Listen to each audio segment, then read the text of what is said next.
okyalaba okwanjula n'embaga. 3, 2, 1, representing Mr. and Mrs. Kagoga DJ. Okay. Olugalo kati ndiwendera irala. If you can hear it, please. Youthman and Metro. Kavibe kabulamo. 1, 2. Ulida. Roger. Brenda. One. Ulida. Best man. Mukote Mutia. 1, 2. Pola. You can even go back. You're not seeing the vibe.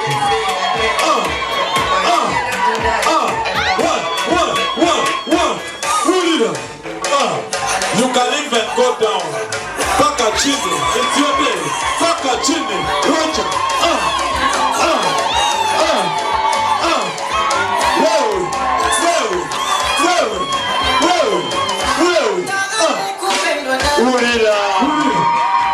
The entire entrance, take up that. 1, 2. I want to see you dancing. Please wave at Awabagole. And we go to Wakulu. All of us. 1, 2. Hey. Move. 1, 2.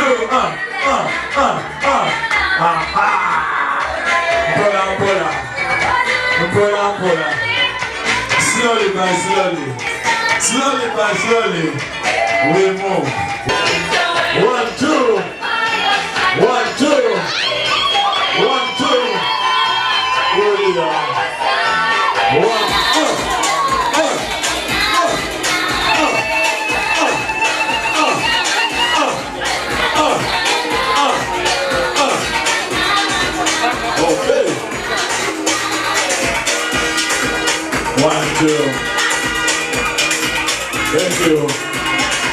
Thank you, Mr. DJ.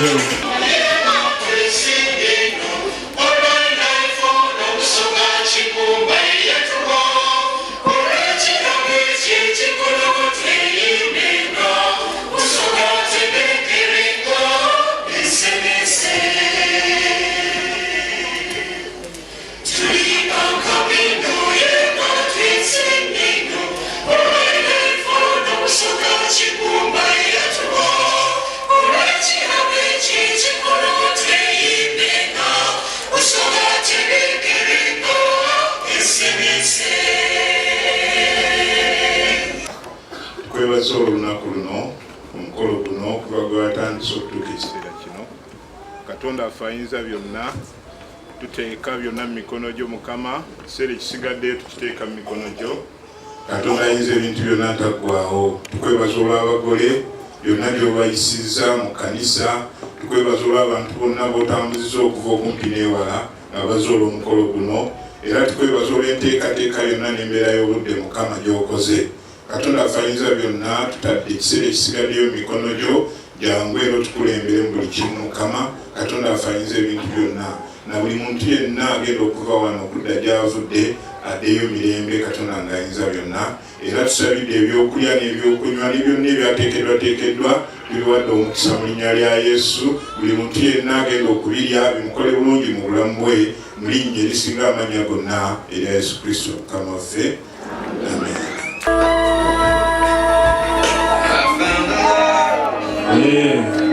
For me,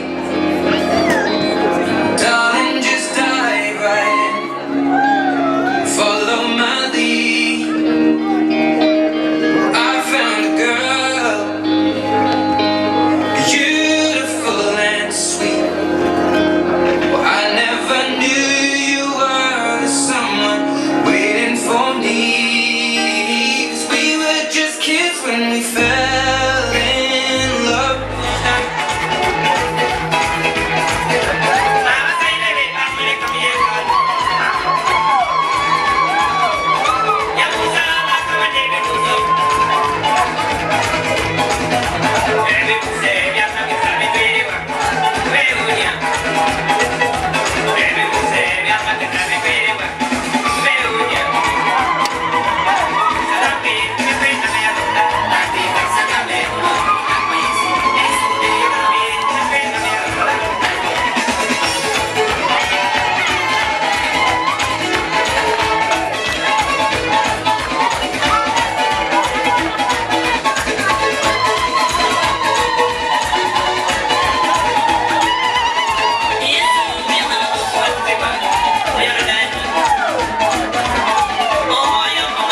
tulina Memorial Day.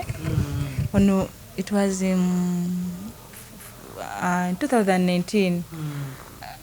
Kati February Valentine's Day yantwalako out.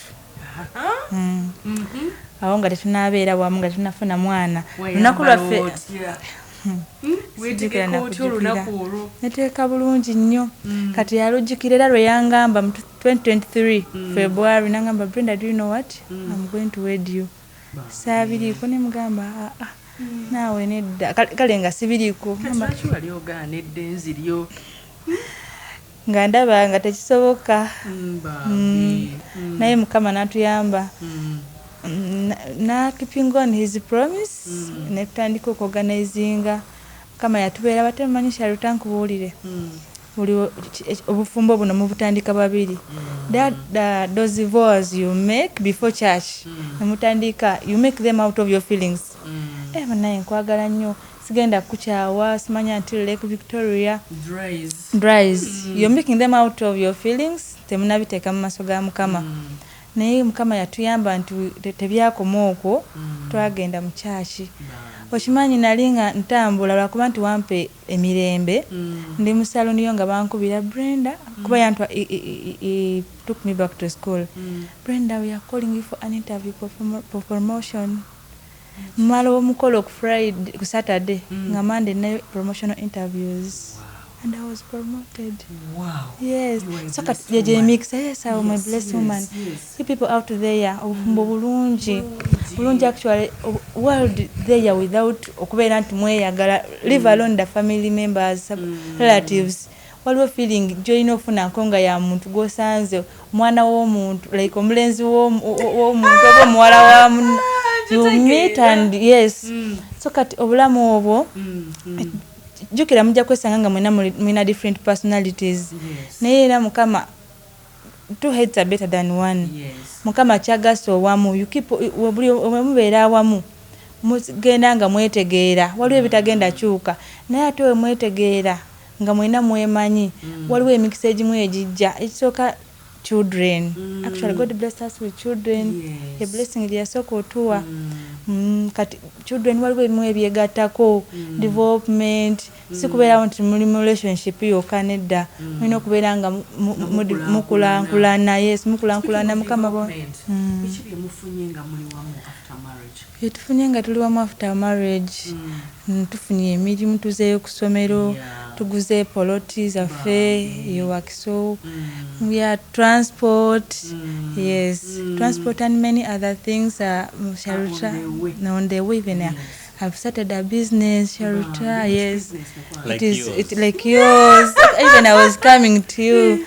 I've started my business there in YC. It is a bridal shop for gomeses. I'm just starting. So